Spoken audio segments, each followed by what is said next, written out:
Jennifer Charon. Elle avait 21 ans, elle était très belle et énergique. En rupture avec sa famille, elle s'était louée une petite chambre et avait trouvé un boulot. Elle était serveuse dans un restaurant de Royan. Souriante, elle parlait à tout le monde, elle n'avait peur de personne. C'est ce qu'il a perdu. Son corps a été découvert calciné dans un bois de la région. Sur la scène de crime, les gendarmes ont relevé 2 ADN masculins. Ils ont arrêté 2 hommes, mais dans le box de la cour d'assises, il n'y avait plus qu'un seul accusé.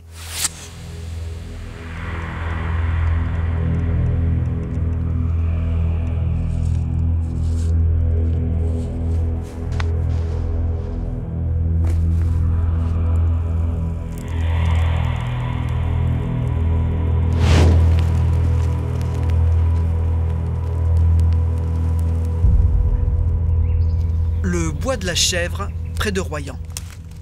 C'est un coin à Morille bien connu dans la région.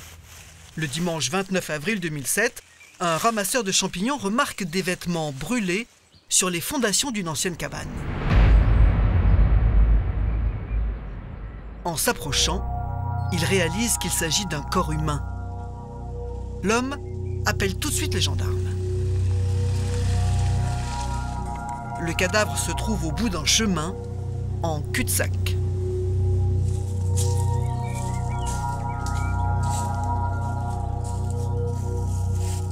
Nous arrivons ici, nous découvrons un corps à demi calciné, qui est couché sur le ventre. Il s'agit d'une jeune fille âgée vraisemblablement d'une vingtaine d'années. La partie haute du corps est entièrement carbonisée, ainsi que la tête. Elle porte une veste en jean sur un soutien-gorge. Par contre, elle a les mains liées par une étoffe de tissu. Et nous remarquons que le linge qui lie ses poignets est en fait son chemisier. Les gendarmes examinent un par un les nombreux objets qui jonchent la scène de crime. Nous constatons immédiatement qu'il y a différentes choses assez inhabituelles. Il y a notamment de la bougie qui est fondue, proche du corps, une petite étiquette proche d'un sac à demi consumé. Mais ce qui attire vraiment notre attention dans le chemin qui mène à cette dalle, c'est une trace de pas qui a été bien imprimée dans la boue encore humide. Cette trace de pas est prélevée. Il s'avérera qu'il s'agit d'une tennis de marque Nike de taille 43. L'empreinte est fraîche. Elle appartient peut-être au criminel. Les papiers d'identité de la victime ont été brûlés. Son visage est méconnaissable. Impossible de l'identifier. Les gendarmes espèrent avoir plus de renseignements grâce à l'autopsie. Elle a les mains attachées dans le dos. Les doigts sont crispés, boudinés, œdémaciés, c'est-à-dire gonflés. Et ceci est important pour un médecin légiste, ça veut dire que cette personne a été liée, ligaturée, ligotée de son vivant. Au niveau de la face, il y a des dégâts considérables. D'abord des coups portés avec des poings, des coups de poing nets, à plusieurs endroits, au niveau des joues, au niveau de la tempe, au niveau de la bouche, et avec une fracture du crâne majeure, avec hémorragie cérébrale, qui traduit la force violente qui a entraîné la mort. Les gendarmes ont trouvé des pierres tachées de sang sur la scène de crime. Le meurtrier s'en est probablement servi pour frapper la tête de la jeune fille avant de l'incendier. Reste à savoir si elle était toujours vivante quand le feu a été allumé. En réalité, on ne retrouve aucune suie dans les poumons, dans la trachée, ce qui veut dire que cette jeune femme était morte au moment de l'incendie, ce qui confirme notre idée première qu'on l'a incendiée pour retarder l'identification et la faire disparaître complètement. Le légiste établit que la jeune fille est morte dans la nuit du vendredi au samedi, soit 36 heures avant la découverte de son corps. En examinant ses vêtements, les médecins font une découverte. Au niveau du jean, on va retrouver une tache qui se révélera être une tache de sperme. Donc il jette un profond doute dans le mobile. Est-ce que c'est vraiment un mobile sexuel? Il s'avère que au niveau de la bouche, au niveau des orifices sexuels vagin ou anus, nous n'avons aucun élément positif. Pas de lésion, la jeune fille n'aurait pas été violée. Les résultats du laboratoire apportent des éléments décisifs pour l'enquête. Sur la scène des crimes ont été découverts 2 ADN masculins à 3 endroits bien spécifiques. Une trace ADN sur l'étiquette qui se trouve à l'intérieur du sac de la victime. Une trace ADN qui se trouvait au milieu du chemisier de la victime qui a servi de lien. Et la 3e trace est une trace de sperme qui est découverte sur le jean de la victime. À ce moment-là, nous partons sur la piste où il y aurait vraisemblablement 2 auteurs.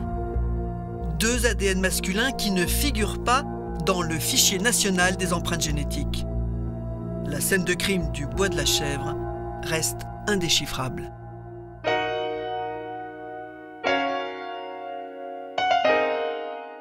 Serge Ray, vous êtes le juge d'instruction chargé de ce dossier. Le lieu du crime, le Bois de la Chèvre, est-ce qu'il est connu dans la région? Oui, c'est un bois isolé dans la campagne, à 1 kilomètre du petit village de Saint-Sulpice de Royan et à environ 5-6 kilomètres de Royan. Ce bois qui est isolé en plein milieu des champs est surtout réputé pour être un lieu de rencontre homosexuelle, parce qu'il y avait une aire de stationnement qui le bordait sur un côté, qui s'appelait l'aire de la Brande des Outards, et cette aire était un lieu de rencontre et de libation homosexuelle. Il est facile d'accès? Le bois lui-même est relativement facile d'accès puisque bordé par 2 routes départementales. En revanche, la clairière où a été découvert le corps de la jeune fille est isolée au centre du bois. Pour y accéder, il faut d'abord prendre un premier chemin de terre sur environ 300 mètres, puis un sous-bois sur environ une centaine de mètres avant de pousser le portillon qui permet d'accéder à cette clairière abandonnée. Il faut donc particulièrement connaître l'endroit pour s'y rendre. Votre priorité, j'imagine, c'est d'identifier la jeune fille. Comment vous y prenez-vous? Alors, c'est plutôt la priorité du parquet qui, à ce moment-là, gère l'enquête dite de flagrance. Et les enquêteurs s'y prennent de manière traditionnelle. On dispose de très peu d'éléments. Une jeune fille d'une 20aine d'années, brune, sa taille. On cherche surtout à recenser, dans les premiers temps de l'enquête, les disparitions récentes et inexpliquées de jeunes filles dans le Royannais. Et les fugueuses, j'imagine aussi? Les fugueuses sont envisagées, mais compte tenu de l'âge de la jeune femme qui était d'une 20aine d'années, on pense plutôt à un adulte autonome.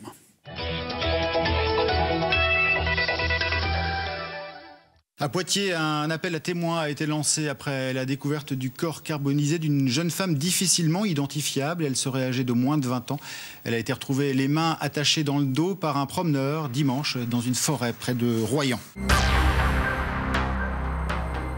L'information fait le tour de la ville. Dans les cafés et les restaurants de cette station balnéaire, on ne parle que de ça.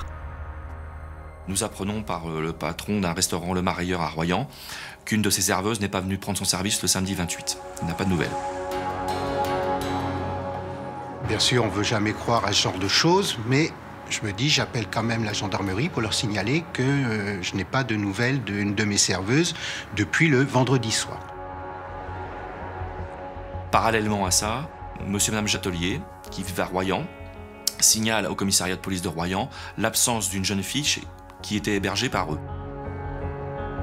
Jean-Guy Châtelier travaille au marché de Royan. C'est là que son attention est alertée. Et j'entends une affaire qui s'ébruite, comme quoi il y a une jeune fille qui aurait été retrouvée morte, soi-disant que ce serait une prostituée, la prostituée de Saint-Sulpice. Moi, j'en fais pas trop de tracas, j'entends juste une prostituée, non, sans plus. Et là, après, on se pose la question, on dit pourvu que ce ne soit pas Jennifer, parce que vu qu'elle n'est pas rentrée... Quand Jennifer n'est pas rentrée, j'ai dit à mon mari, il est arrivé quelque chose. Il m'a dit, mais non, pleure pas, il n'y a rien à ver. Attends, j'ai été dans la chambre, le linge est toujours pareil. J'ai plié son linge. Son lit n'est pas défait, son linge n'est pas défait. Alors où aller? Et pour moi, on aurait dit que j'entendais au secours.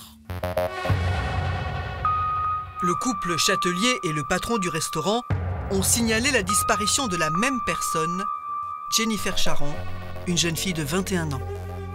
Les gendarmes entendent Liliane, sa logeuse. Ils veulent savoir comment Jennifer était habillée quand elle a quitté leur appartement. Le vendredi, moi, je l'avais vu partir avec un jean. Un jean et en chemisier. Les éléments de la tenue dont elle portait le soir de sa disparition semblent correspondre à la tenue vestimentaire de la victime découverte dans le bois de la Chèvre.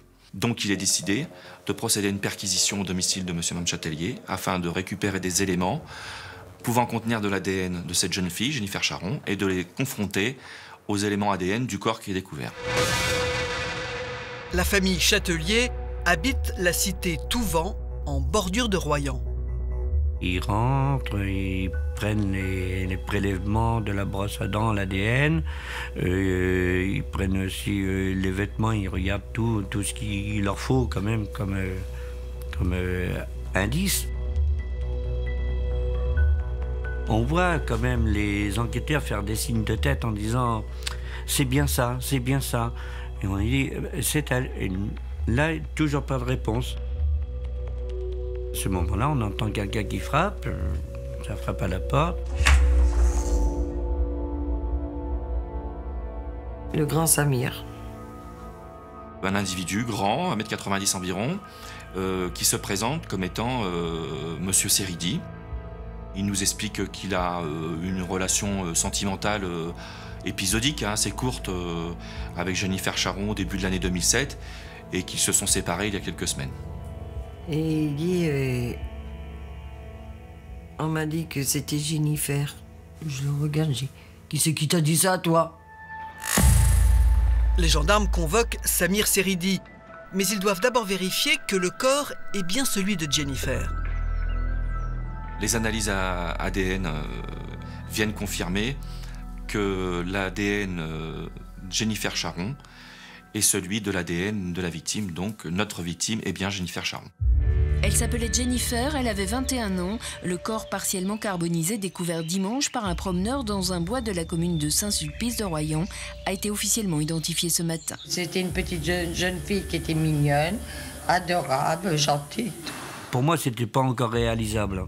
C'était pas possible. C'est quand j'ai pris vraiment le sud-ouest en gros plan et j'ai vu sa photo. Voilà. Et là, c'est vrai que ça fait un choc, quoi. Parce que quand on voit après que c'est elle, ça fait mal, quoi.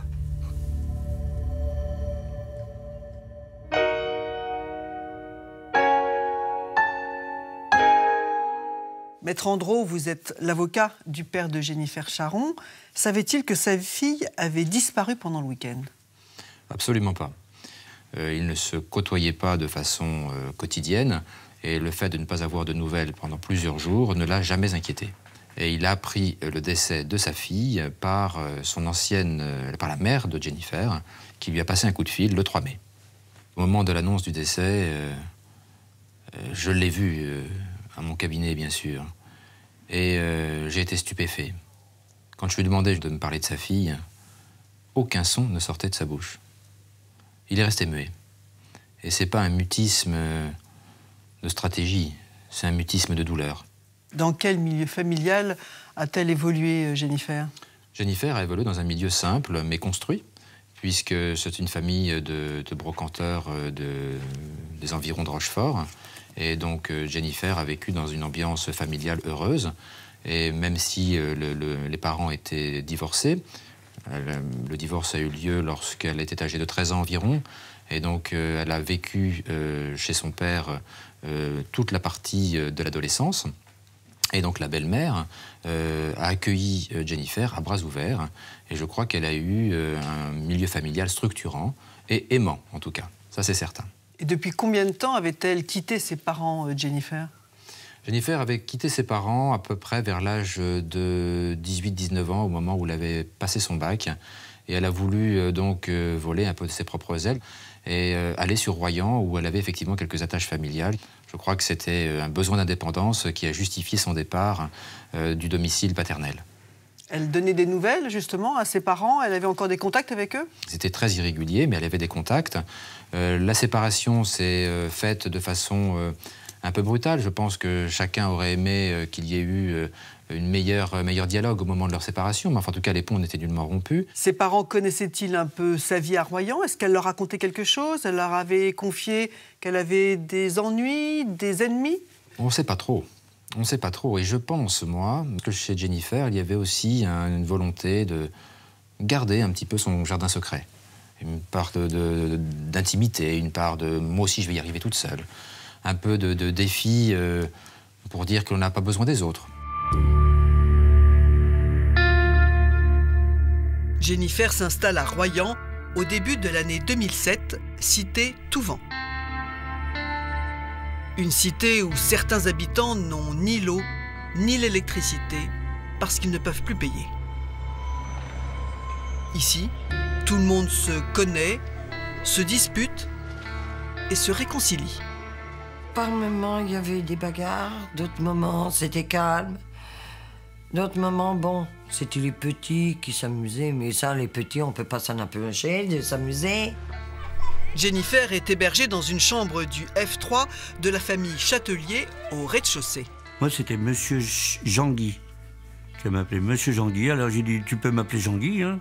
Elle me dit, non, non, moi je t'appellerai Monsieur Jean-Guy. Alors après, tout le monde dans le bâtiment, c'était, quand ils me voyaient, ah voilà Monsieur Jean-Guy. Et je dis, non, mais attendez, il n'y avait que Jennifer qui pouvait m'appeler Monsieur Jean-Guy. Elle était trop mignonne.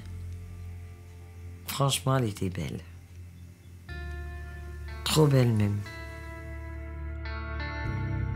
Sans revenu, Jennifer survit entre débrouille et galère.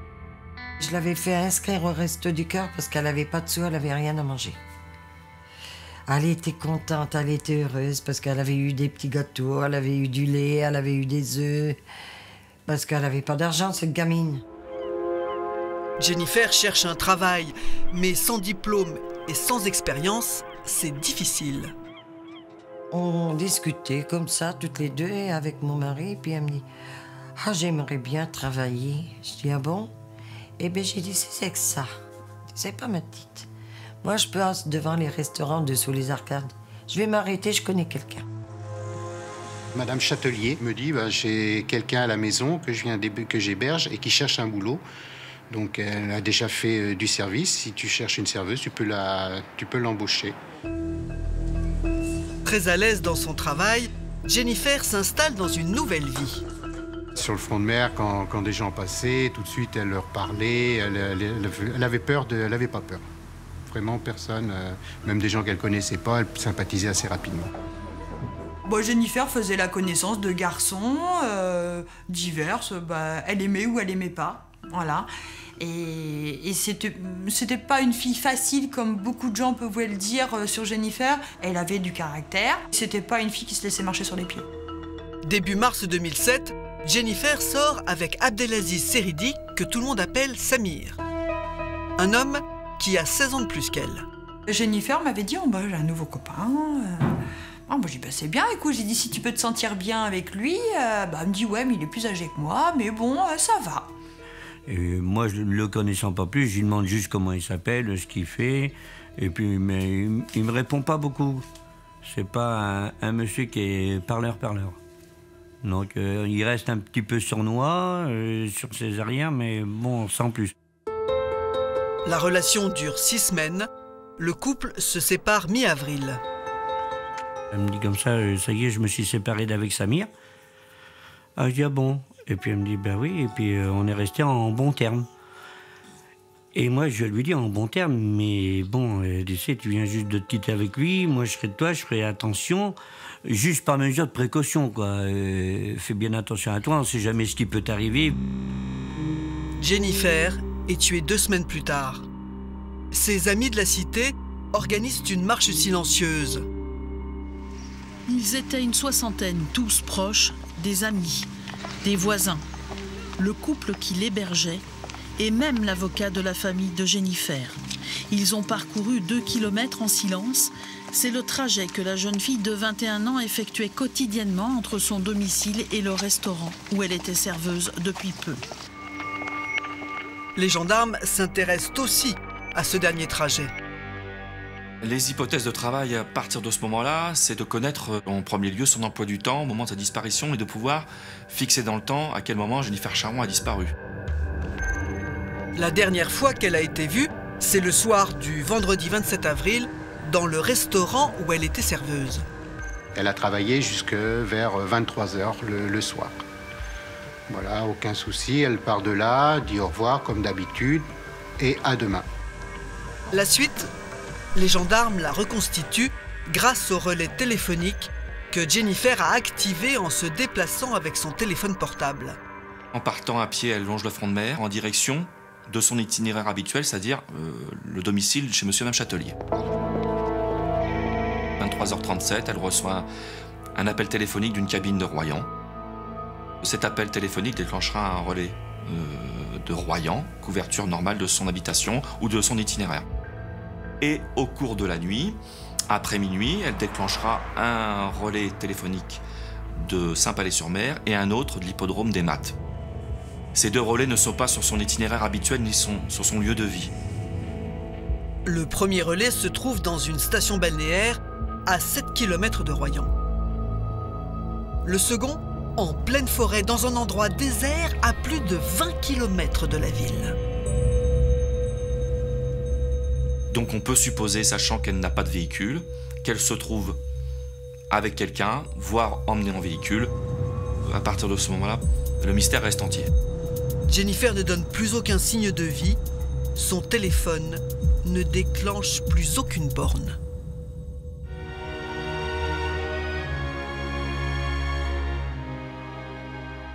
Monsieur le juge, à côté des expertises téléphoniques et des recherches ADN, l'enquête traditionnelle de terrain commence et vous privilégiez quelle piste à ce moment-là? La cellule d'enquête qui est mise à ma disposition par la Gendarmerie nationale me permet de traiter simultanément 3 pistes principales.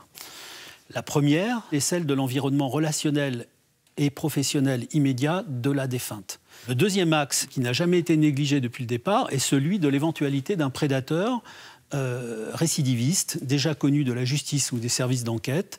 Et dans ce cadre-là, on n'a pas exclu qu'il puisse s'agir d'un itinérant de passage dans le Royannais. On a évidemment cherché à recenser immédiatement ce que j'appellerais, entre guillemets, les régionaux de l'étape, c'est-à-dire les gens qui sont sortis de détention après avoir agressé des jeunes femmes physiquement ou sexuellement et qui se sont sédentarisés dans la région de la Charente-Maritime, où les gens ayant commis ce type de fait étant récemment sortis d'un établissement pénitentiaire du ressort. Le troisième axe, c'est celui des petits amis, amants et conduits ou rencontres partenaires sexuels d'un soir de la victime, puisque c'est dans ce cadre-là qu'on s'attachera assez rapidement à la personnalité d'Abdelaziz Seridi. Les 3 pistes sont donc suivies simultanément.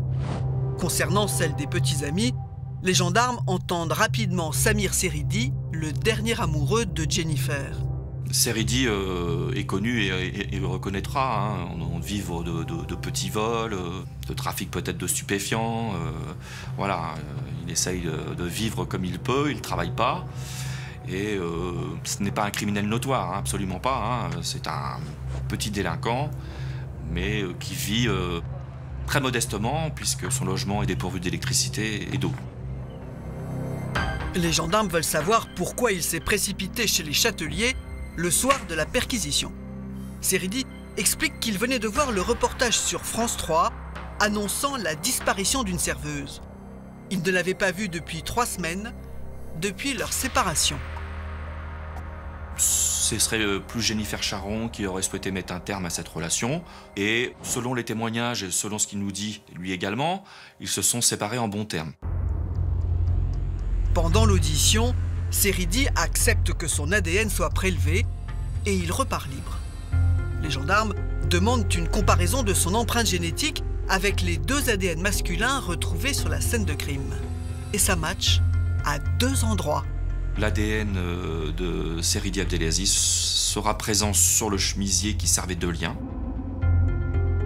Et la trace de sperme sur la jambe de pantalon sera le sperme de M. Seridi. L'enquête, à partir de ce moment-là, prend une autre envergure, à savoir dans quelles circonstances cette goutte de sperme ait pu arriver sur la jambe de pantalon du jean de Jennifer Charron. 2 mois après le crime, Samir Seridi est placé en garde à vue. Les gendarmes lui reposent la question « Quand a-t-il vu Jennifer pour la dernière fois ?» Il maintiendra ne pas avoir vu Jennifer Charon le vendredi 27 au soir. Il maintiendra n'avoir eu aucun contact avec elle.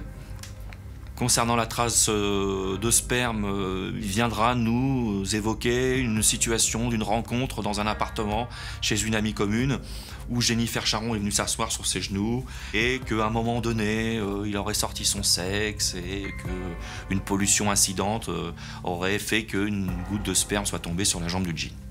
Le scénario était un peu cocasse, mais plausible, mais peu crédible. Seridi situe cette rencontre 10 jours avant la mort de Jennifer. Mais Liliane Chatelier démonte ce nouveau souvenir. Elle a lavé le jean et le chemisier de sa pensionnaire le lundi précédant la disparition, soit seulement 5 jours avant sa mort. Moi, je sais que j'ai lavé ce jean et j'ai lavé le chemisier. Je l'ai reconnu. Le chemisier aussi. Comme des pas, parce que ça, non. C'est le même. Seridi a menti. Pour laisser son ADN sur le chemisier et le jean, il a dû rencontrer Jennifer après cette lessive.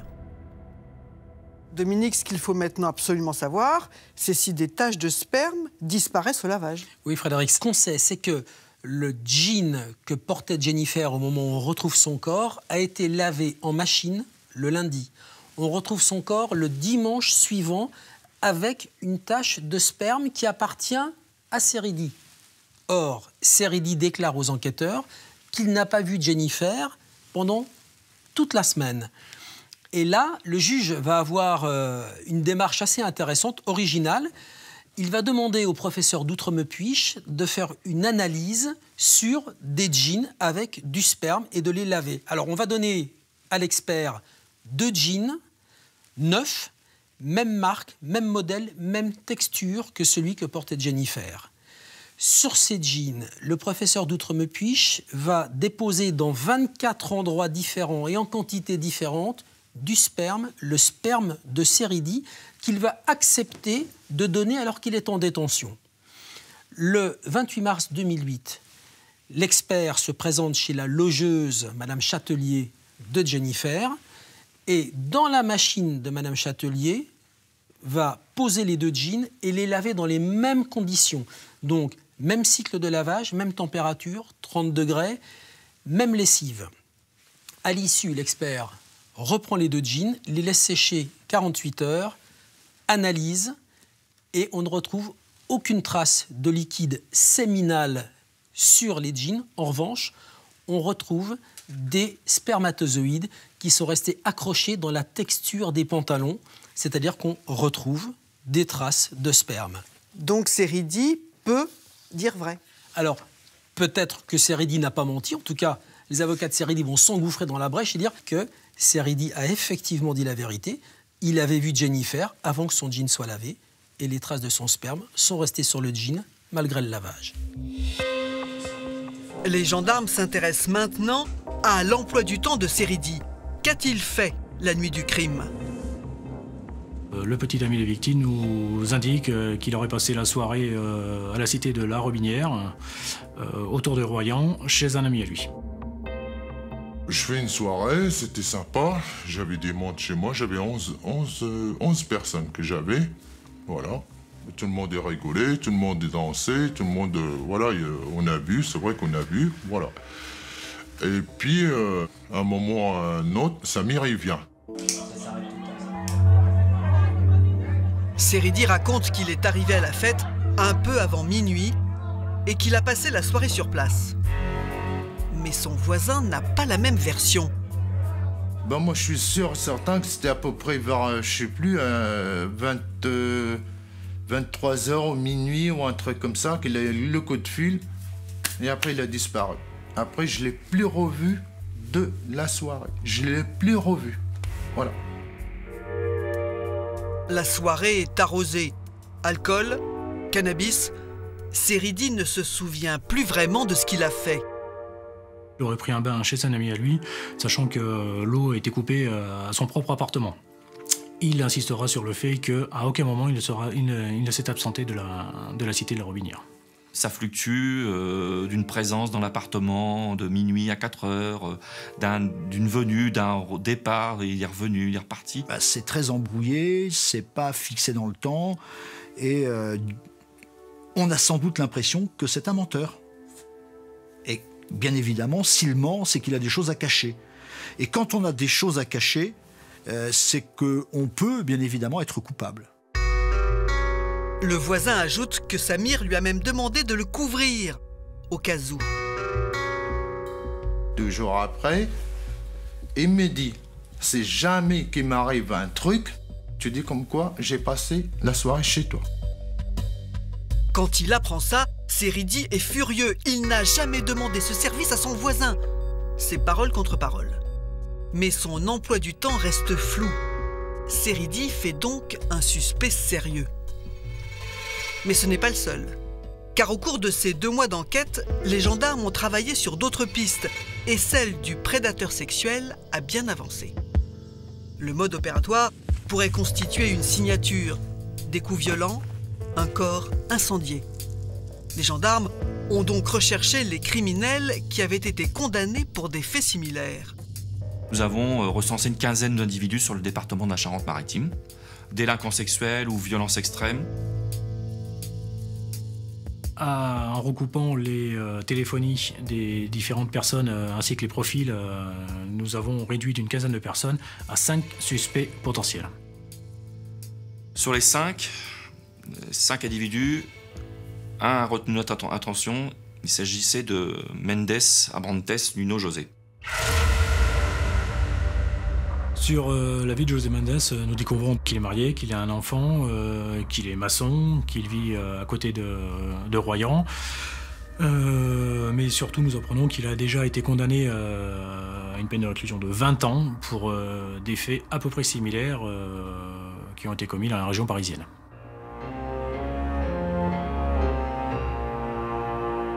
Dominique, pour quelle raison José Mendes a-t-il pris 20 ans de prison? Pour un viol suivi d'une tentative de meurtre, accompagné de vol et d'une tentative d'incendie parce que Mendes a voulu effacer toute trace de son passage. Ça se passe en novembre 90 à Paris. Mendes a une petite amie mineure et ils vont agresser une jeune fille qui s'appelle Isabelle, qui a 22 ans, chez elle, à son domicile. Il est armé d'un couteau. Il va lui voler 450 francs de l'époque, donc 70 €, donner cet argent à sa petite amie en lui demandant d'aller acheter des cigarettes et de faire quelques courses. Et pendant que sa petite amie est absente, eh bien, Mendes impose, sous la menace de son couteau, une fellation à Isabelle. Ensuite, il lui demande d'absorber des tranquillisants. Elle s'endort sur son lit. La petite amie de Mendes revient dans l'appartement. Ils vont se faire à manger. Ils vont dormir sur place, sur le canapé.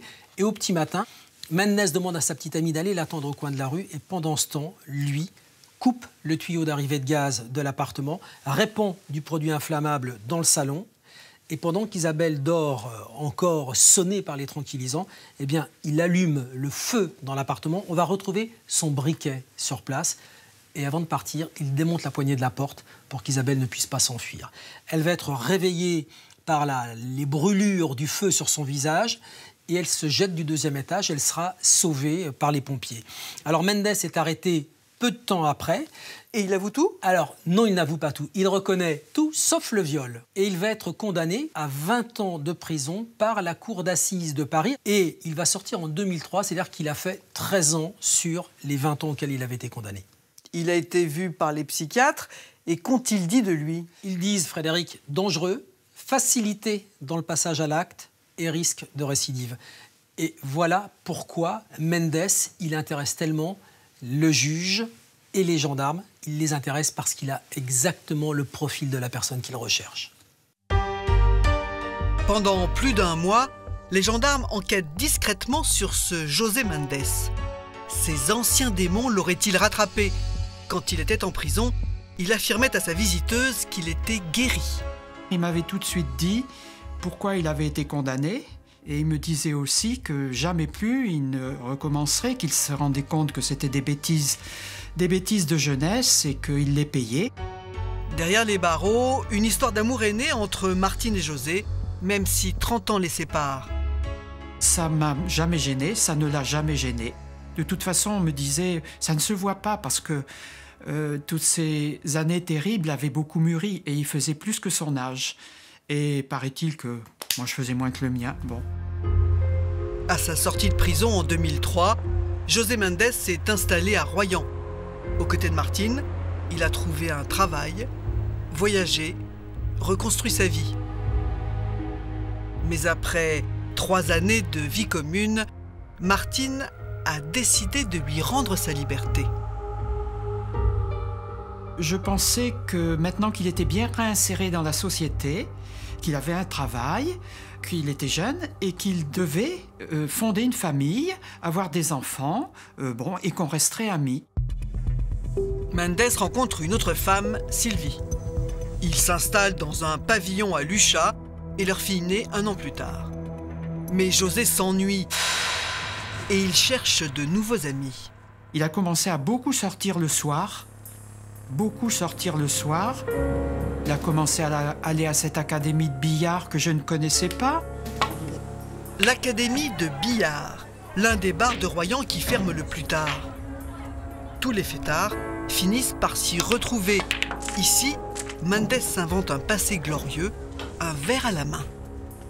Il venait, on buvait un verre ensemble, voilà quoi. Puis il me disait que c'était un braqueur quoi. Un braqueur qui avait fait partie du gang des postiches. Et moi je connais pas ça aussi, je connais de nom. J'ai dit ah ouais, il était à Clairvaux en centrale, il a fait je sais pas combien d'évasions, machin. J'ai dit t'as tué personne, il me dit non, moi on braquait à Paris, on a fait 4 bracos en une journée. J'ai dit ah bon c'est possible ça, 4 bracos. J'ai dit il est balèze le mec. Mais il envoyait quoi, un petit bonhomme, une tête de boxeur. Et quand il paraît, on voyait que c'était un voyou, quoi. Bon. Les gendarmes qui enquêtent toujours en secret retracent aussi les déplacements de Méndez la nuit où Jennifer a été tuée. L'examen de sa téléphonie nous a permis d'apprendre que toute la nuit des faits, M. Méndez déclenche des relais sur Royan et sa périphérie, des relais qui ne couvrent pas son domicile habituel. Mais qui recoupe une partie du trajet de Jennifer.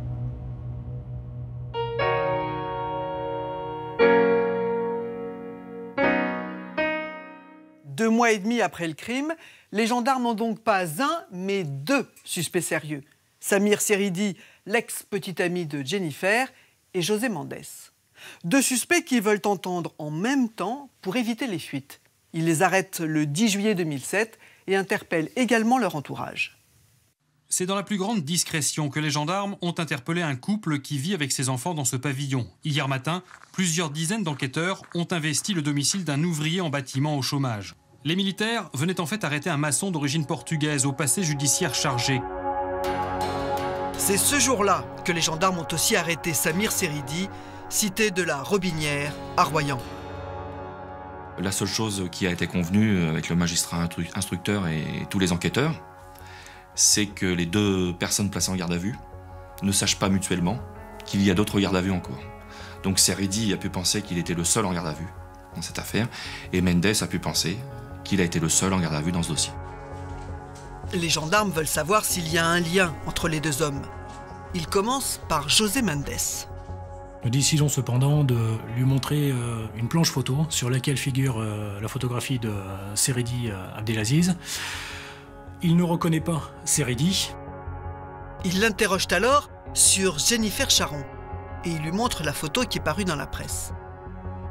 Méndez nous dira qu'il ne connaît pas Jennifer Charon, qu'il n'a jamais vu cette jeune fille, qu'il ne l'a jamais croisée. Il maintiendra cette version tout le temps de la garde à vue. Le problème pour Méndez, c'est que les gendarmes entendent son meilleur copain dans le bureau d'à côté et il ne raconte pas du tout la même chose. Ce proche ami dira que le 27, en fin de journée, il se trouve avec Méndez alors qu'ils mettent de l'essence dans la voiture de Méndez à une station-service dans Royan. Alors qu'ils font le plein, ils voient passer une jeune fille sur le trottoir. Ce meilleur ami confirme qu'il s'agit bien de Jennifer Charon puisqu'il avait vu la photo par la presse quelques jours suivants. Méndez, en reprenant la voiture, va à son encontre et accoste Jennifer Charon en lui demandant son numéro de téléphone. Jennifer Charon s'exécutera, donnera sur un bout de papier son numéro de téléphone pour un éventuel rendez-vous pour le soir. Mendes reprend la route et s'arrête dans une cabine téléphonique. Il veut vérifier si Jennifer lui a bien donné son bon numéro. Le coup de fil passé à 18h12 de la cabine du centre-ville de Royan correspond à l'appel que nous avons retrouvé sur facturation détaillée du portable de Jennifer Charon. Et en plus, Mendes a fait une erreur. Il a utilisé sa carte bleue pour passer ce coup de fil. Devant cette preuve, il change de version. Et va nous indiquer que, oui, il a téléphoné au numéro de Jennifer Charon, qu'il est tombé sur une jeune fille, mais qu'en fait, il ne voulait pas parler à cette jeune fille, il voulait avoir un dénommé Karim, qui serait son dealer, et que celui-ci serait bien venu à Royan pour lui livrer du shit. Mendes brode facilement, il a de l'imagination, et ce n'est pas sa première garde à vue. Mais un nouveau témoignage vient le mettre un peu plus en difficulté. La compagne de M. Mendes viendra confirmer aux enquêteurs qu'effectivement, toute la nuit, son compagnon a quitté le domicile, qu'elle l'a cherché au petit matin et qu'il est rentré. Il était hagard, vide, fatigué, qu'il avait des traces de sang séché entre les doigts. Elle remarque des présences de sang sur ses vêtements et sur ses chaussures. Les gendarmes saisissent ses chaussures. Une paire de baskets taille 43. Ils comparent la semelle avec l'empreinte relevée sur la scène de crime. Bingo! Et la compagne de Mendes livre encore d'autres éléments intéressants. La voiture était couverte de boue, donc il lui demandera de prendre ce véhicule et d'aller le laver. Et durant le lavage, Mendes appelle sa compagne pour bien lui préciser de nettoyer l'intérieur, dont le coffre. Intriguée, la jeune femme l'a questionné en rentrant à la maison. Mendes, comme explication aux interrogations de sa compagne, dira qu'il est parti commettre un cambriolage. Il serait parti avec un ami, un dénommé Momo, un copain, un ami de bar. Et au cours de ce cambriolage, un de ses amis aurait été blessé. C'est pour cela qu'il aurait des traces de sang, notamment entre les doigts. Il refuse de nous donner l'identité de son camarade qu'il surnomme Momo. Puis, il accepte de faire un portrait robot de ce Momo pour que nous puissions l'identifier. Le portrait robot en poche, les gendarmes font le tour des bars de Royan et ils s'arrêtent à l'académie de billard. Nous identifions par le portrait robot une personne pouvant y correspondre. Il s'agit du nommé Abdel, dit le Magnifique. Momo, j'ai dit non, moi c'est le Magnifique. Moi, je m'excuse de dire ça, c'est moi qui m'envoie des fleurs. C'est pas Abdel l'Arabe, c'est Abdel le Magnifique, voilà. Certes, mais ce qui intéresse les gendarmes, c'est ce qu'ils faisaient la nuit du 27 avril. Je leur ai dit, écoutez, moi c'est simple. Soit j'étais chez une copine Nathalie, soit chez Annick, ou soit chez mon ex-copine Nadia, ou soit j'étais à l'académie de billard. Les gendarmes lui expliquent que Mendes l'a balancé. Ils auraient commis un cambriolage ensemble. J'ai dit, moi, faire un cambriolage, j'ai jamais volé un bonbon de ma vie. Non, mais j'ai dit, ça va pas, non? Et ils me disent que j'ai été blessé. J'ai été blessé, je suis pas blessé, j'ai rien, moi. Des expertises seront engagées afin de vérifier s'il a été blessé par balle, comme le déclare Mendes, et à aucun moment de blessure n'a été relevée sur lui. Pas de blessure, l'alibi de Mendes ne tient pas. Il s'est dit, moi je pense dans sa tête, Abdel va me couvrir.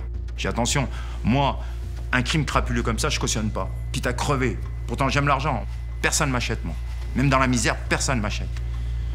Voilà. D'où le Magnifique. Comprenez mieux maintenant pourquoi le Magnifique. Pas de visage, je suis pas plus beau qu'un autre, mais mon intérieur. Parce que j'ai des valeurs. Voilà. Pendant la garde à vue, les gendarmes ont prélevé l'empreinte génétique de Mendes. Ils la comparent aux 2 ADN masculins de la scène de crime et ça match une fois de plus. Son ADN est retrouvé sur les manches de la chemise et sur l'étiquette découverte par terre près du corps. Toute sirène hurlante, ces voitures de gendarmerie s'engouffrent directement à l'arrière du palais de justice. Dans quelques minutes, un ancien détenu de 42 ans et l'ex-petit ami de Jennifer Charon seront présentés à un juge d'instruction. Dans les couloirs du palais de justice, Mendes se rend compte qu'il y a un co-accusé dans cette affaire, Alors devant le juge, il change encore de version. Cette fois, il fait entrer Seridi dans son scénario. Il expliquera que en fait, Seridi, c'est Karim, que lui il l'appelle Karim et que suite à cet appel pour avoir de la résine de cannabis, c'est Seridi qui vient accompagné de Jennifer et 2 autres individus. Puis ils sont tous allés ensemble sur une plage du bord de mer de Royan où ils ont consommé la résine de cannabis. Pour vérifier son alibi, le juge organise une reconstitution avec Mendes. Mendes aurait, pour rigoler, pris les poignets de Jennifer. C'est pour cela que nous avons retrouvé de l'ADN sur le chemisier. Et pour l'étiquette, qu'il aurait plongé sa main dans le sac de la victime afin de récupérer des Kleenex pour pouvoir essuyer le sable qui se trouvait sur sa jambe. Ensuite, raconte Mendes, il est parti, il a laissé Jennifer et Seridi seuls sur la plage de Royan. Plus tard, il est allé dans un bar à Saint-Palais. Arrivant là-bas, il a trouvé Jennifer Charron seule, attablée en train de boire un café noisette. Et il est venu s'asseoir à côté d'elle. Lui ensuite commande un café à son tour. Karim, qui est en fait Seridi, arrive au bar. Ils s'embrouillent tous les deux au sujet de Jennifer. Mendes raconte qu'après la dispute, c'est Seridi qui est parti avec Jennifer. Mais aucun témoin ne se souvient d'une altercation devant le bar ce soir-là. Les gendarmes examinent alors toutes les commandes passées aux alentours de minuit. Nous constatons qu'une seule commande a été passée concernant un café et un café noisette. La commande a été passée en même temps, il n'y a qu'un ticket, donc cela indique bien que les 2 personnes sont arrivées en même temps et qu'elles ont commandé en même temps. Un détail qui prouve que c'est Mendes qui a amené Jennifer à Saint-Palais 2 heures avant sa mort. Monsieur le juge, Mendes a changé plusieurs fois de version. Seridi, lui, continue de dire la même chose, qu'il n'a pas vu Jennifer ce soir-là. Selon vous, quel est le plus crédible? Alors, d'une certaine manière, on peut dire que Seridi reste relativement crédible. On ne peut pas lui opposer des éléments prouvant qu'il s'est rendu, par exemple, dans la clairière du Bois de la Chèvre. Rien ne permet d'attester sa présence dans cette clairière, hormis les traces biologiques trouvées sur les vêtements de Jennifer. A l'inverse, en ce qui concerne José Mendes, au fur et à mesure qu'il découvrait le contenu des éléments à charge, le contenu des dossiers qu'il a longuement étudiés en détention, il me livrait à chaque fois en début d'audition des éléments de réponse à ce à quoi il n'avait pas su répondre la fois d'avant. C'est-à-dire que José Mendes était un joueur d'échecs, c'est avéré, il jouait aux échecs sur Internet, et il avait horreur d'avoir un coup de retard sur son interlocuteur. Il fallait toujours qu'il ait la maîtrise ou qu'il reprenne la maîtrise du dossier. Dans la mesure où vous avez 2 versions, vous devez organiser une confrontation entre les 2 hommes, et comment ça se passe? Bien, écoutez, d'un point de vue judiciaire, cette confrontation s'est révélée relativement stérile. Il y avait 2 positions radicalement opposées. La position de Seridi est simple. Il n'a jamais rencontré José Mendes, ne se souvient même pas de l'avoir croisé, y compris à l'académie de billard qu'il fréquentait pourtant comme lui. Vous avez vérifié s'ils se connaissaient, les 2 hommes? Vous avez des témoignages en ce sens? Non, il n'a été retrouvé au cours de l'enquête aucune connexion, aucune communication, aucun contact entre José Mendes et Abdelaziz Seridi.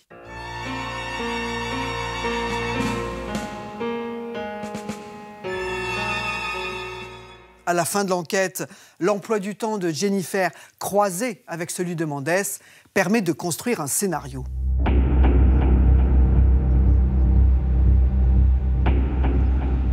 Le soir du 27 avril, Jennifer a quitté son travail vers 23h. 23h37, Jennifer Charron est appelée sur son téléphone portable depuis une cabine téléphonique de Royan. Cette cabine téléphonique est utilisée par Mendes puisqu'il a utilisé sa carte bancaire pour passer cet appel. À partir de ce moment-là, on sait que Jennifer Charron sera détournée de son chemin, forcément à un moment donné, puisque après minuit, son téléphone déclenche un relais de Saint-Palais. Minuit 20, Jennifer a pris un café avec Mendes à la terrasse du bar. À partir de ce moment-là, nous sommes que sur des hypothèses de travail. Le relais téléphonique déclenché par Jennifer Charron ensuite sera celui de l'hippodrome des Maths. Ce relais couvre la plage au nord de Royan. L'enquête démontrera que cette plage était connue de M. Mendes, puisqu'il avait emmené certaines conquêtes pour des relations sexuelles sur cette plage. À un moment donné, il y a dû avoir, elle se dévêtit volontairement ou pas, peut-être reçu des coups. C'est probablement ici que Jennifer a été ligotée avec sa chemise.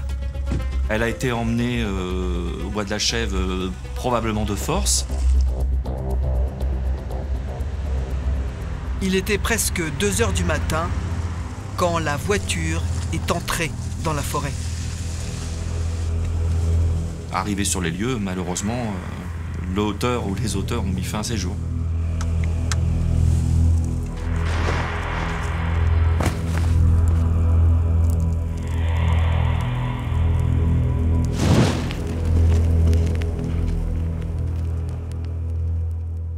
Monsieur le juge, on comprend assez bien ce qui a pu se passer pour Jennifer, mais le rôle des 2 suspects reste assez flou. Qui a fait quoi dans ce scénario? Soyons clairs, rien à l'issue de l'enquête ne permet d'affirmer que Séridi s'est rendu dans le bois de la Chèvre. Pourtant, on retrouve son sperme sur le pantalon de Jennifer. Il y a des trous dans son emploi du temps. Il y a quand même pas mal d'éléments qui pourraient l'incriminer. Le trou dans l'emploi du temps de Séridi varie selon les témoins de 1h30 à 3 heures de durée. Certes, Séridi a toujours affirmé n'avoir jamais quitté la cité de la Robinière et l'enquête ne permet pas de lui opposer quelque chose sur ce point. On peut également affirmer que la trace de sperme retrouvée sur le jean de Jennifer n'est jamais que la trace d'un rapport sexuel ou d'un acte sexuel, mais ne suffit pas à le rendre soupçonnable d'un meurtre. Oui, mais l'ADN sur la chemise? Alors, l'ADN sur la chemise, l'enquête a démontré que Mme Chatelier lavait le chemisier de manière particulièrement précautionneuse, sans jamais le tordre ni l'essorer, à l'eau froide, en le faisant sécher à plat. Et la même enquête et les expertises ont démontré que des cellules épithéliales ou des cellules d'ADN pouvaient rester dans les fibres d'un tissu malgré un lavage en machine. Que décidez-vous pour Séridi? Séridi, je rends une ordonnance motivée de non-lieu le concernant en expliquant pourquoi les interrogations qui subsistent à l'issue de l'enquête le concernant et les réponses qu'il n'a pas apportées ne constituent pas, à mon sens, des charges suffisantes d'avoir commis le meurtre de Jennifer Charron. Donc il a un non-lieu et il est libéré? Je l'avais déjà mis en liberté depuis février 2008. Et que décidez-vous pour José Mendes? En ce qui concerne Mendes, je décide de le mettre en accusation devant la cour d'assises de la Charente-Maritime pour le meurtre de Jennifer Charron, sans préméditation, puisque rien ne permettait de retenir des éléments de préméditation dans cette affaire qui paraît avoir été largement improvisée. Et votre non-lieu, ça passe? Alors, il est également interjeté appel de mon non-lieu par le parquet, incité à cela par les victimes et parties civiles qui le souhaitaient également. Et à la suite de cela, les 2 personnes, Séridi comme Mendes, ont été mises en accusation devant la cour d'assises de Charente-Maritime.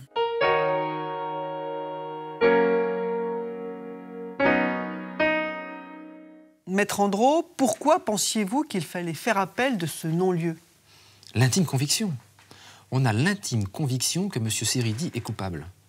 Un juge d'instruction, seul, dans son cabinet, a dit que non. Mais c'est inadmissible pour des parties civiles. Qu'une cour d'assises, effectivement, prononce l'acquittement ou une culpabilité, c'est son rôle. Qu'un juge d'instruction, au moment de l'enquête, n'aille pas jusqu'au bout de ses investigations, c'est ça qui a choqué. C'est un cri du cœur que l'on a fait par cet appel. On ne pouvait pas faire autrement. Et quels sont les éléments, selon vous, qui signaient son éventuelle culpabilité? D'abord, sur les éléments de l'enquête. Il est impossible, compte tenu des faits, qu'il n'y ait eu qu'une seule personne qui ait pu commettre les tels actes de barbarie sur Jennifer. C'était un tout petit modèle, si je puis dire. Vrai, Jennifer, elle mesure 1,50 m. Vous avez raison, mais malgré tout, je pense qu'il est particulièrement difficile, seul, de ligoter quelqu'un qui n'a pas envie de l'être. Et au cœur de ces liens, nous avons trouvé l'ADN de M. Séridi. Comment peut-on trouver de l'ADN au cœur des liens d'une personne qui ne serait pas coupable? Pour les parties civiles, quel est l'enjeu du procès qui s'annonce? La première des choses qu'attendent les parties civiles, c'est de savoir ce qui s'est passé. Et puis, on voudrait aussi que Seridi dise la vérité. Parce qu'il se cache derrière des difficultés d'emploi du temps, des amnésies bien circonstanciées. La ficelle est un peu grosse. Et Mendes? Mendes est pire. Mais Mendes, j'ai presque envie de dire que la culpabilité est acquise.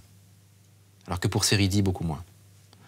Mendes, c'est quelqu'un qui n'a jamais cherché à dire la vérité, qui a toujours donné des versions abracadabrantesques, comme on pourrait le dire, et qui, je crois quand même, ne trompe personne.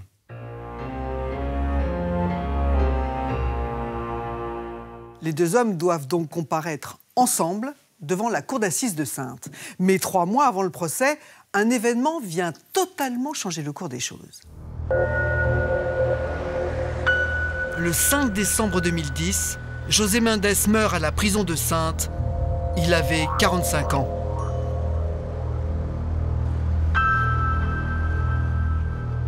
Tout de suite, évidemment, j'ai pensé que peut-être il s'était suicidé parce qu'il ne supportait pas d'être incarcéré pour quelque chose qu'il n'avait pas fait. L'autopsie établit que Mendes est mort d'une crise cardiaque. Pour lui, l'action judiciaire s'éteint, il demeure innocent à jamais. Seridi devra répondre seul du meurtre de Jennifer. J'aurais bien aimé que Mendes soit là et on soit à la barre. Qu'il soit devant moi, qu'il le mette devant ses mensonges. L'avocat de Seridi, lui, est soulagé. Je savais que ça aurait été un adversaire redoutable devant la cour d'assises. Redoutable. Je sais qu'il n'aurait reculé devant rien. Je sais que c'était un homme manipulateur, intelligent et habile. Et que je craignais que Samir Seridi ne fisse pas le poids. Le procès commence le 12 décembre 2011 à Saintes. Qui est le meurtrier de Jennifer Charon? Les jurés de la cour d'assises de la Charente-Maritime à Saintes ont 5 jours pour tenter de répondre à cette question.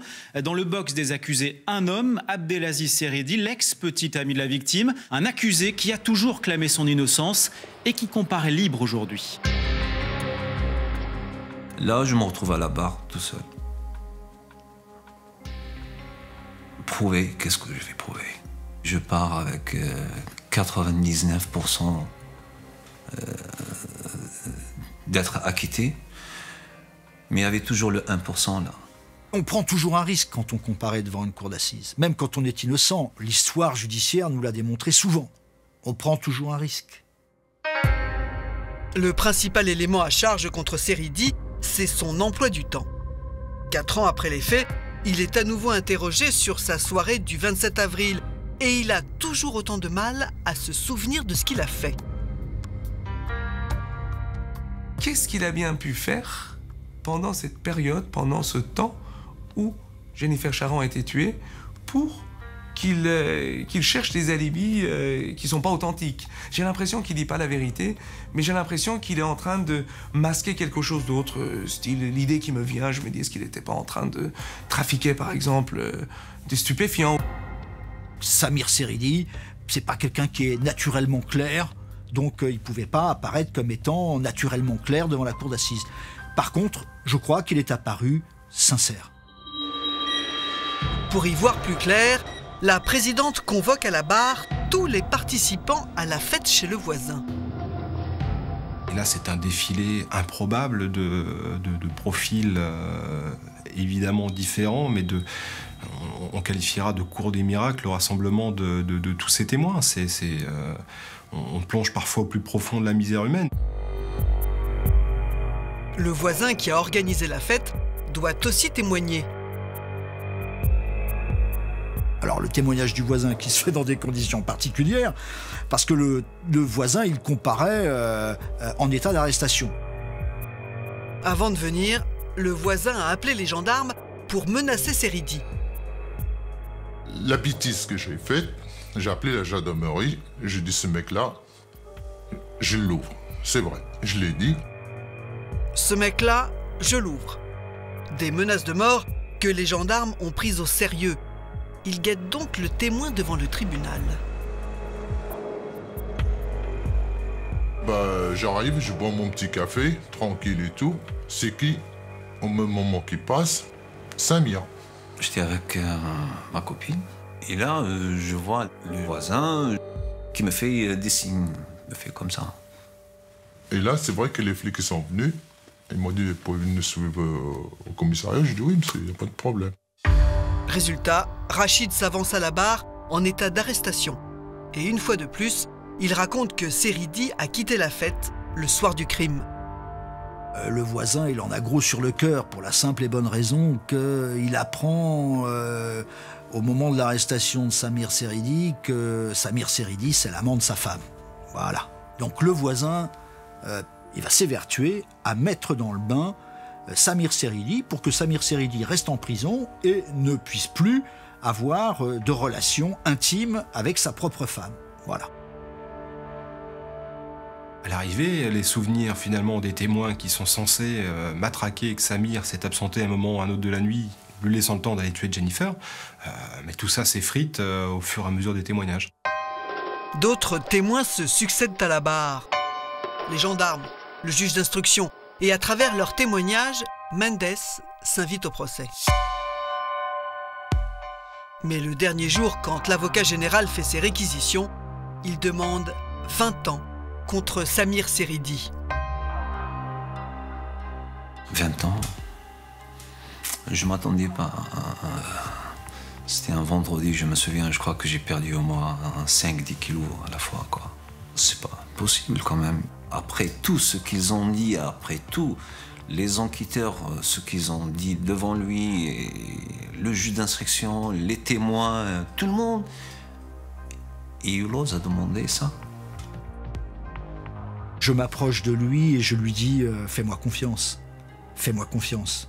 Parce qu'il faut qu'on aille au bout de l'histoire et de la démonstration de son innocence. L'avocat de Seridi plaide l'acquittement. Les jurés partent délibérer. C'était des moments très très durs, quoi. On ne savait pas qu'est-ce que... Au terme de 2h30 de délibération, la Cour a tranché. Seridi est reconnu non coupable de l'assassinat de Jennifer. Il est acquitté. L'arme de l'intéressé, bien sûr, mais aussi de ses avocats. C'est la justice. La justice a été rendue et on est heureux de cette décision. Voilà, c'est un grand soulagement. Ça fait bientôt 5 ans que je suis brisé, qu'ils m'ont brisé.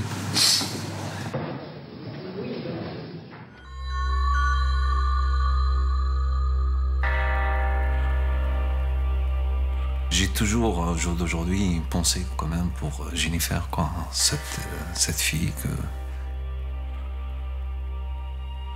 Pourquoi elle est morte? Parce qu'elle était naïve et elle a croisé un diable. C'était ça. Maître Andro, comment le père de Jennifer a-t-il réagi à cet acquittement, pourrait-on dire, annoncé? C'est un monde qui s'écroule, une conviction qui s'écroule. C'est trop dur pour un père de savoir que sa fille a été assassinée alors que l'assassinat est reconnu et qu'on n'a pas le nom des assassins. C'est aussi l'aléa judiciaire, c'est aussi qu'il ne faut pas trop compter sur la justice pour apporter des réponses que l'on souhaite. Et malheureusement aujourd'hui, c'est M. Charon qui a fait les frais de cette divergence.